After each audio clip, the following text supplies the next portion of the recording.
My family chose my brother over me at Christmas.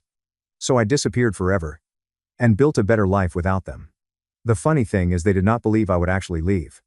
They thought I was being dramatic. They thought I would cool off. They thought I would come back by New Year's.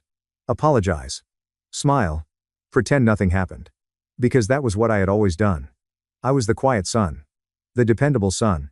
The son who swallowed every insult because keeping peace mattered more than being respected. At least that was who I used to be. But 3 years ago on Christmas night something inside me finally broke. And this time I did not fix it. My name is Ethan Carter. I was 33 years old when it happened. I had spent my entire life being compared to my younger brother Mason. Mason was the golden child. The charming one. The funny one, the one my parents bragged about at every family gathering. If Mason failed, someone else was to blame. If Mason lied, he was under pressure. If Mason stole an opportunity, he was being ambitious. If Mason hurt someone, they were too sensitive. And me, I was the responsible one. The one expected to understand. To forgive. To help. To stay quiet. Growing up, I heard the same sentence so many times that it became part of my childhood. Be patient with your brother. When Mason broke my things, be patient. When Mason borrowed money and never paid it back, be patient. When Mason took credit for my ideas, be patient. When Mason humiliated me in front of people, be patient. My parents never said the other sentence. The one I needed to hear. Mason, stop hurting your brother. Never. Not once. By the time I became an adult, I had built a life around being useful. I worked hard. Saved money. Bought a small townhouse outside Chicago. Started a side business, helping small construction firms manage project budgets. It was not glamorous. But it was mine. And for the first time in my life, I felt like I was building something no one could take from me. Then Mason did what Mason always did. He took interest. At first he mocked the business. Called it boring. Said spreadsheets and contractor budgets would never make real money. Then when he realized I was getting clients, his tone changed. He started asking questions. How did I price my services? Who were my clients? What software did I use? How did I pitch myself? I answered because I was stupid enough to still think brothers should help each other. That was my first mistake. My second mistake was telling him about my biggest client. A regional remodeling company that was expanding into 3 states. They needed help organizing job costs, timelines, vendor payments, and forecasting. It was the kind of contract that could change everything for me. If I landed it, my side business could become my full-time career. For 2 months I worked on the proposal. Nights. Weekends. Early mornings before my regular job. I built charts.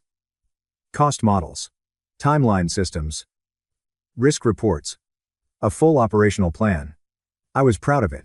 More proud than I had been of anything in years. 3 days before Christmas I was supposed to present it. Then the company canceled. No explanation. Just a short email. Thank you for your time, but we have decided to move forward with another consultant. I was disappointed. But that happens in business. You lose bids. You move on. At least that is what I thought. Then Christmas came. My parents hosted dinner every year. Same house. Same decorations. Same forced smiles. 30 relatives packed into the dining room and living room. Aunts, uncles, cousins, grandparents, children running around with toys. The smell of turkey, cinnamon, and pine candles filling the house. I almost did not go that year. I was tired. Embarrassed about losing the contract. And honestly, I did not want to spend another holiday listening to my parents praise Mason for doing the bare minimum. But my mother called that morning. Ethan, do not make me beg. It is Christmas. Family should be together. So I went. I even brought dessert. Because that was who I was. The son who still showed up. When I arrived, Mason was already there. Standing in the living room like a celebrity. Expensive watch. New coat. New smile. Everyone gathered around him. My mother was glowing. My father had his hand on Mason's shoulder, looking proud in a way he never looked at me. I set the dessert on the kitchen counter. Nobody noticed. Then my Aunt Caroline saw me. Ethan, Merry Christmas. I smiled. Merry Christmas. She hugged me and lowered her voice. Big night for Mason, huh? I frowned. What do you mean? She looked surprised. You do not know. Before I could answer, my father clapped his hands. Everyone, before dinner, Mason has some news. The room quieted. Mason stepped forward, grinning, confident, the golden child preparing to shine. I did not want to make a big deal out of it, he said, clearly wanting to make a big deal out of it, but I just landed a major consulting contract with Palmer Ridge Renovations. My stomach dropped. Palmer Ridge. My client. My proposal. My opportunity. Mason continued. They loved my operational strategy, especially the cost tracking system and vendor timeline model. The room erupted in applause. My mother hugged him. My father laughed proudly. My cousins congratulated him. I stood frozen by the kitchen entrance. The words did not fully process at first. Cost tracking system. Vendor timeline model. Those were mine. My exact terms. My structure. My months of work. Mason did not just land the client. He had stolen my proposal. My father raised his glass. To Mason. Proof that when you take initiative, good things happen. People laughed and cheered. My mother looked at me across the room. For 1 second our eyes met. She knew. Maybe not everything. But she knew enough. And she looked away. That hurt more than Mason's announcement. Dinner began 20 minutes later. I sat near the end of the table, quiet, barely touching my food. Mason sat beside my father. The place of honor. The entire meal became a celebration of him. His success. His future. His ambition. My mother kept saying I always knew Mason had that entrepreneurial spark. My father said some people wait for opportunities. Mason creates them. I stared at my plate. Trying to stay calm. Trying not to ruin Christmas. Trying to be patient. Then my uncle asked, Ethan, are not you in the same line of work? The table got quiet. Mason smirked. A little. Ethan does more of the back office stuff. Back office stuff. My own idea. My own work. Reduced to back office stuff. I looked at him. You mean the proposal you stole? The room went silent. Forks stopped moving. My mother's face tightened instantly. Ethan. I did not look at her. I kept my eyes on Mason. You used my files. Mason laughed. A fake laugh. The kind people use when they are trying to make someone look crazy. Come on, man. Do not do this. Did you use my files? He leaned back. We talked about ideas. That is not stealing. I felt my pulse rising. I spent 2 months building that proposal. And maybe I improved it. A few people gasped. My father slammed his fork down. Enough. I turned to him. Enough. Not at Christmas. I laughed quietly. Of course. Not at Christmas. He can steal from me at Christmas, but I cannot say it. My mother whispered, you are embarrassing us. Something in me cracked. Me. My older sister Ashley spoke up from across the table. Ethan, maybe this is not the time. I stared at her. When is the time? She looked uncomfortable. Privately. Privately. That word. Always privately. My pain had to be private. Mason's success got applause. My humiliation had to be quiet. Mason sighed dramatically. Look, I am sorry you lost the contract, but do not take it out on me because I actually closed the deal. There it was. The knife. Twisted with a smile. My father pointed at me. You need to congratulate your brother. The room went dead silent. I looked at my father. What? He succeeded. Be mature enough to accept that. My mother nodded. Do not let jealousy ruin Christmas. Jealousy. They called it jealousy. Not theft. Not betrayal. Jealousy. I looked around the table, 30 faces. Some shocked. Some uncomfortable. Some pretending to be interested in their plates.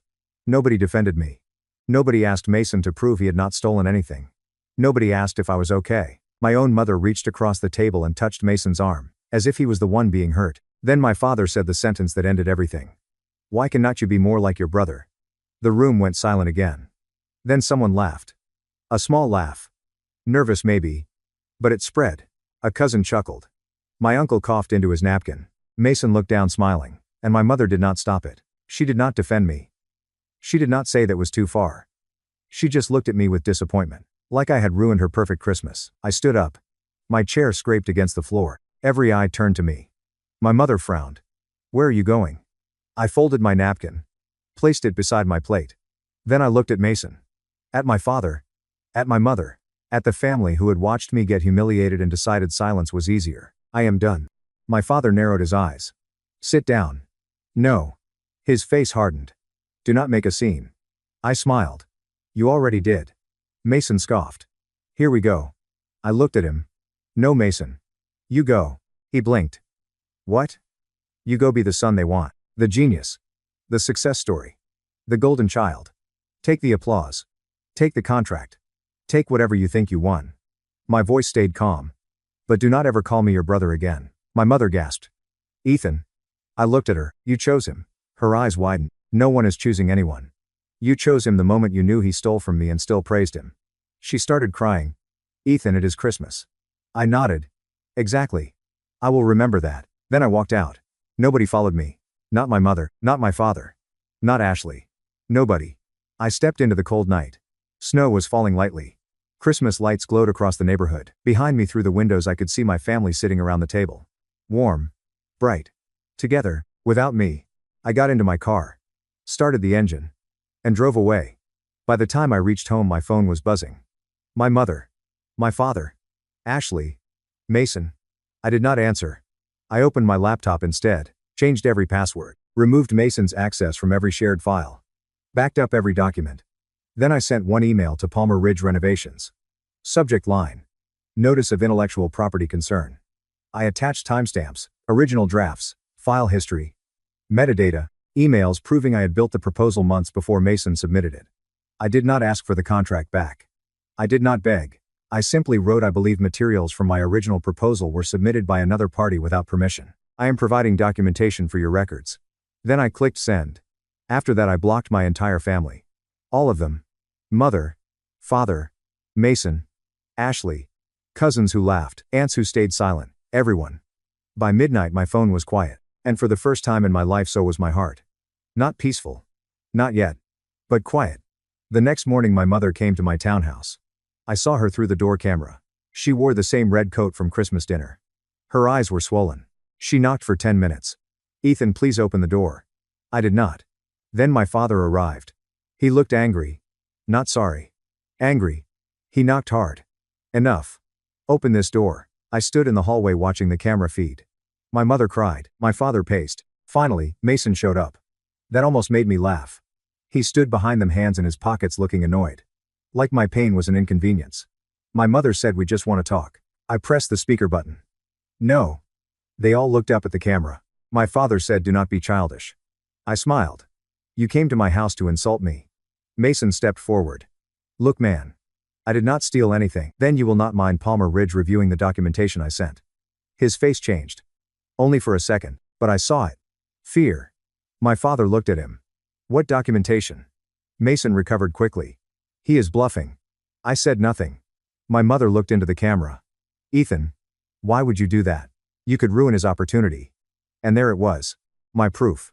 She did not ask if Mason stole from me. She asked why I might ruin his opportunity. I leaned closer to the speaker. Merry Christmas. Then I turned it off.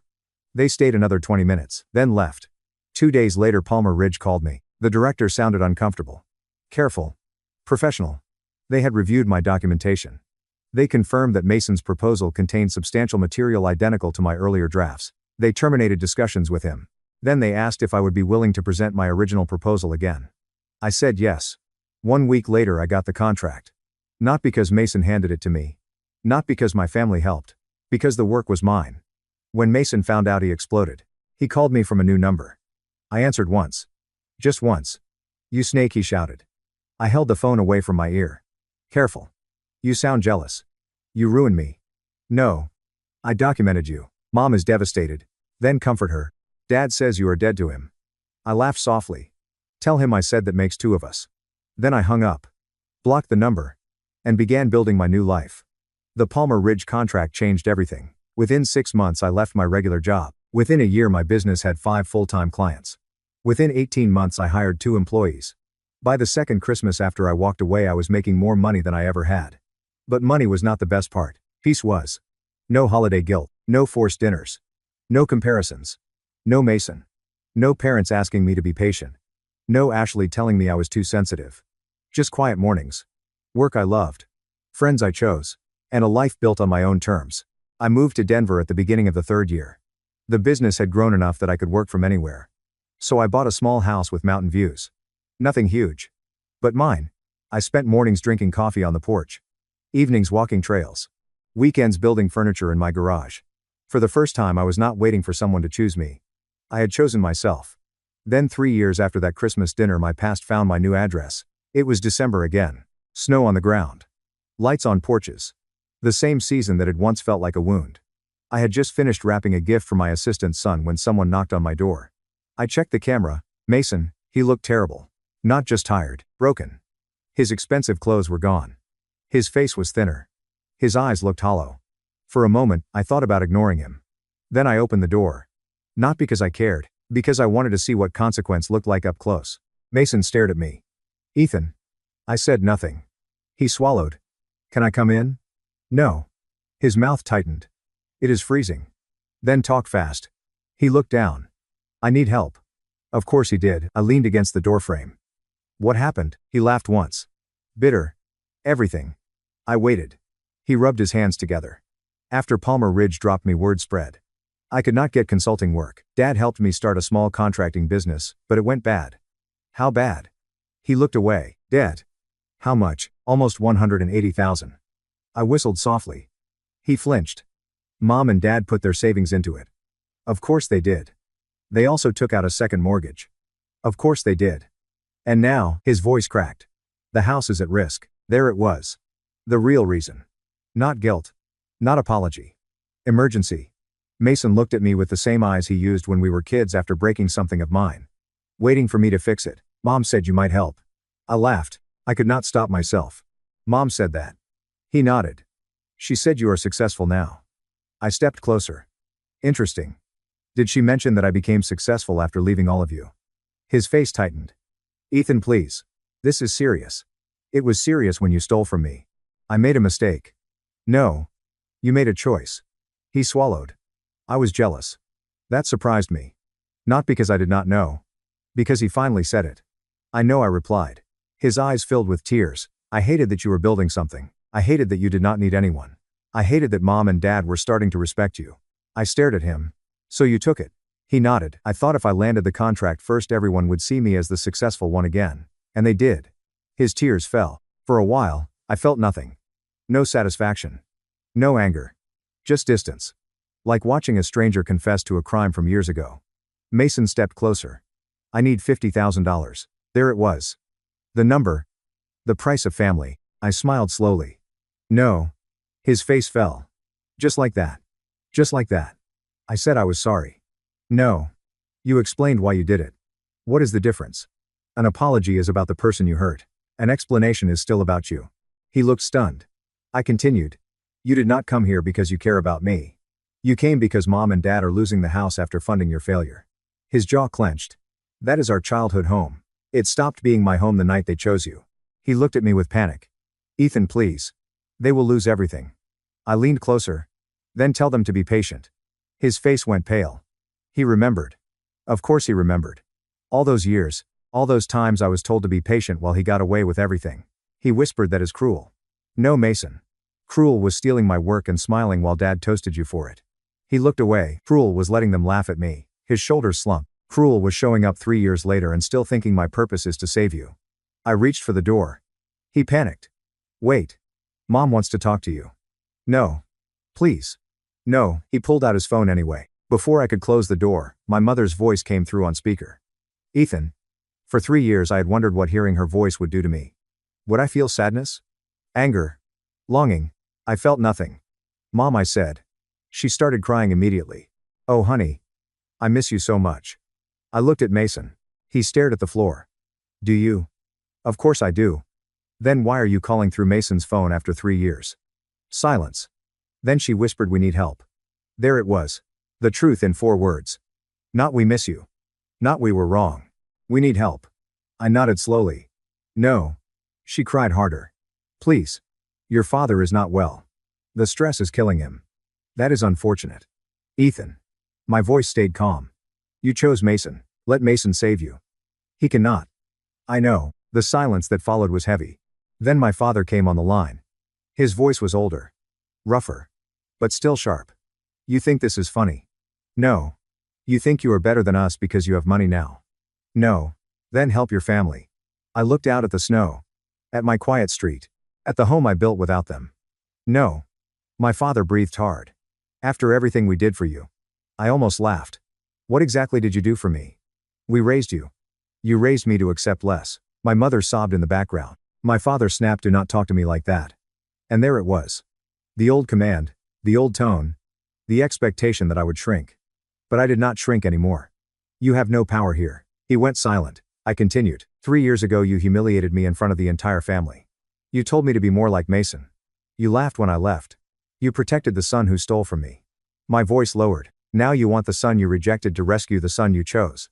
No one spoke. Then my mother whispered, we made mistakes. No. You made a decision. Ethan, please. I looked at Mason. Then at the phone. Sell the house. My mother gasped. No. Downsize. My father cursed. Get jobs. Call the relatives who laughed. Ask Mason to fix it. Mason looked like he might collapse. But do not call me again. My mother sobbed. You are really abandoning us. I smiled sadly. No. I am accepting the abandonment you started. Then I hung up. Mason stared at me. You have become cold. I shook my head. No. I became honest. He wiped his face. I do not know what to do. For once figure it out without me. Then I closed the door, locked it, and walked away. That night I slept better than I had in years. Not because I enjoyed their suffering. I did not. But because I had finally passed the test. The old Ethan would have paid. The old Ethan would have emptied his savings to stop his mother from crying. The old Ethan would have told himself that being useful was the same thing as being loved. But that Ethan was gone. 3 weeks later Ashley emailed me. I almost deleted it. Then I opened it. The subject line said I am sorry. The message was short. She wrote, I should have defended you that Christmas. I knew Mason stole from you. I knew Mom and Dad were wrong. But I stayed quiet because it was easier. I am ashamed of that. I do not expect forgiveness. I just wanted you to know that I know the truth. For a long time I stared at the screen. Then I replied with one sentence. Thank you for finally saying it. That was all.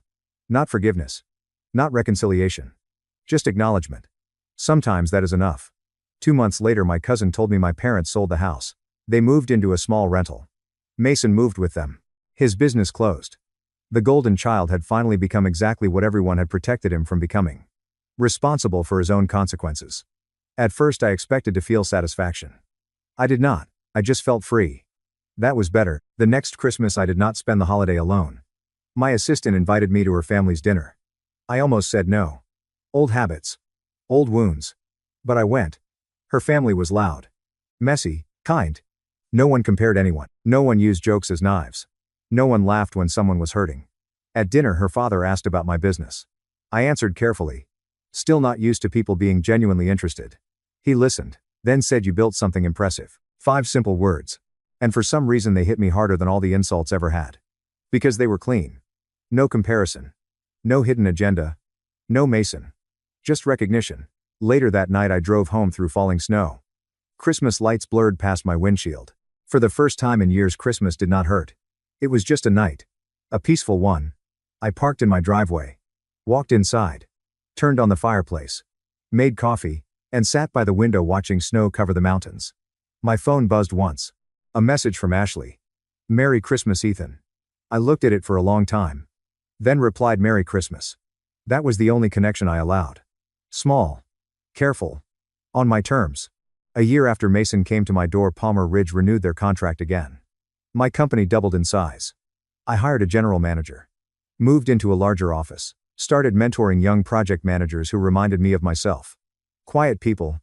Capable people. People who were used to being overlooked. I taught them something it took me too long to learn. Never let someone call your silence maturity when what they really want is your submission. Never let family use love as a leash. And never stay at a table where your humiliation is part of the entertainment. People ask if I regret walking out that Christmas. I do not. I regret not walking out sooner. I regret all the years I spent trying to earn fairness from people who had already chosen favorites. I regret believing patience would eventually become respect. It does not. Sometimes patience just teaches people how much disrespect you will tolerate. That Christmas my family chose my brother over me. They laughed when I left. They thought I would come back. They thought I needed them. But what they did not understand was simple. When I walked out of that house, I did not lose my family. I lost the people who kept me from becoming myself. I disappeared forever. And while they protected Mason from consequences, I built a life beyond their reach. A better life. A peaceful life. A life where no one compares me to the brother who stole from me. A life where my work belongs to me. A life where my home is safe. A life where Christmas feels quiet instead of cruel. Mason got the applause that night. He got the toast. He got the table. He got the family. And for a while maybe he thought he had won, but I got something better. I got out, and I have never looked back.